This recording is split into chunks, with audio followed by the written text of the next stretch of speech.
The overtone series is given to us by nature. The proportions of the frequencies are very regular. For calculating the frequency of the second note, I have to double the frequency of the first one. Their proportion is 2 to 1. For the next overtone, I have to triple this frequency and divide it by 2, etc. Those first intervals are all perfectly in tune. They make pure octaves, fifths and thirds. As you can see, the higher we get, the smaller the steps. So we could use those frequencies to calculate the frequencies of the chromatic notes in between. But that doesn't work. The blue notes in this overview are a bit flat to our ear, not perfectly in tune. They look like a B flat and an F sharp, but the system of notation is too limited. In fact, nature by itself is not as regular as we would like. Pythagoras, the famous Greek mathematician, already experimented with tunings around 600 BC. In those days, there were no electronic devices to measure the frequencies, so everything had to be done by ear.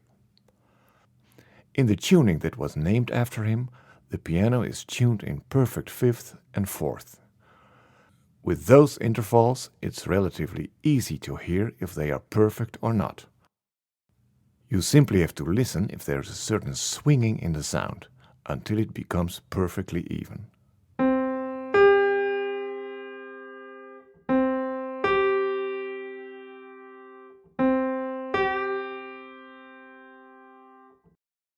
Piano tuners call the pulse of the swinging the beats. They listen to their speed and use it.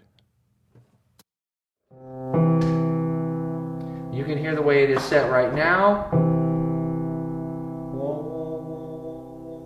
It's about what we call 3 or 4 beats a second. Maybe 2 to 3, 3 to 4, somewhere in there. Pretty slow.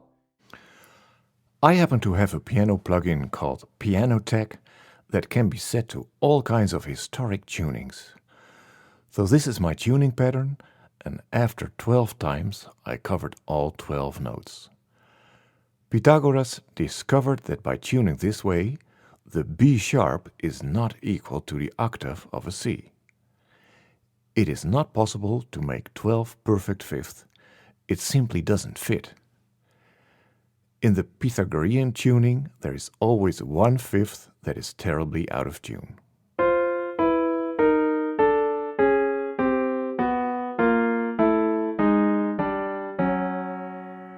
There it is. The fraction that makes the difference between the C and the B sharp in the same octave is called the Pythagorean comma. I will spare you the mathematics, but that fraction is what's keeping us busy when we are dealing with tuning. Let's call this fraction P. Take a look at this tuning overview. In Pythagorean tuning, nature's irregularity is gathered at one point on the keyboard. In the so-called equal temperament, the pain fraction is distributed equally over all 12 tones. So each interval is slightly out of tune, and there is always a certain restlessness, a slight friction in the harmony, which we are nowadays totally used to. In the course of history, several tunings were developed, and they were all some kinds of compromises that had their pros and cons. Thirds and fifths, for instance, are like cats and dogs. The price you pay for perfect fifth is that sixths and thirds are quite unpleasant. Other tunings, like those developed by Kirnberger and Werkmeister, spread out the P fraction in a less rigorous way. Of course, composers wrote for specific tunings, meaning they picked their keys, melodies, leading tones, and harmonies well considered. Pythagorean tuning has problematic thirds, which the mesotonic tuning tried to solve. It was generally accepted for keyboard instruments around 1600, when composers like Sweelinck worked. It is also irregular because it has one terrible fourth. It has beautiful major thirds, which are great for Renaissance music, but this tuning has limited possibilities for modulations.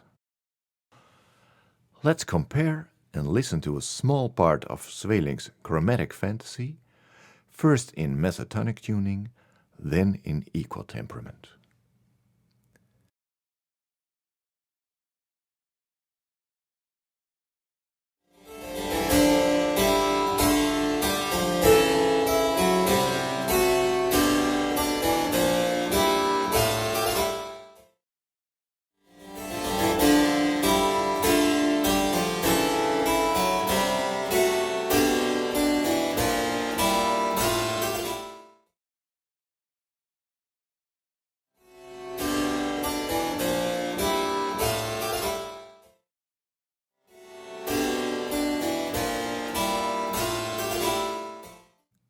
Quite a difference, isn't it?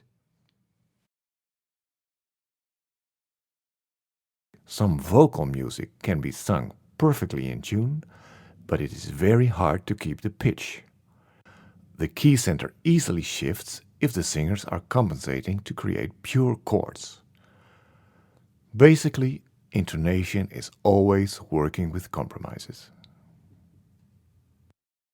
Finally, a contribution from the acoustic scientists from justtonic.com, who visualized the stability of perfect intonation versus harmonics made with equal temperament.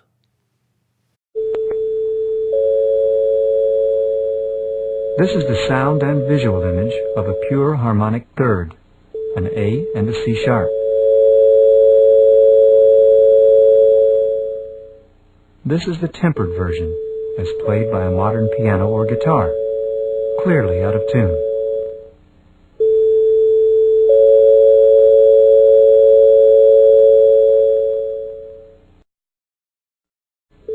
This is the pure harmonic fifth, an A and an E. And the tempered version of a fifth, again, out of tune.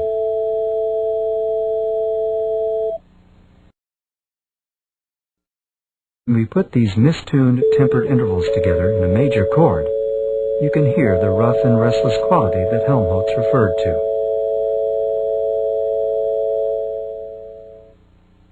The pure chord rings true, every interval in perfect harmonic balance.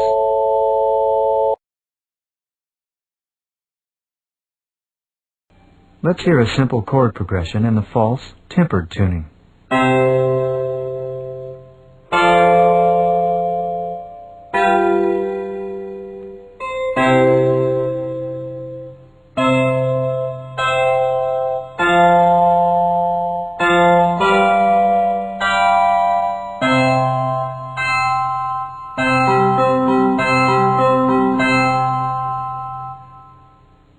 And now that same progression automatically retuned by Justonic.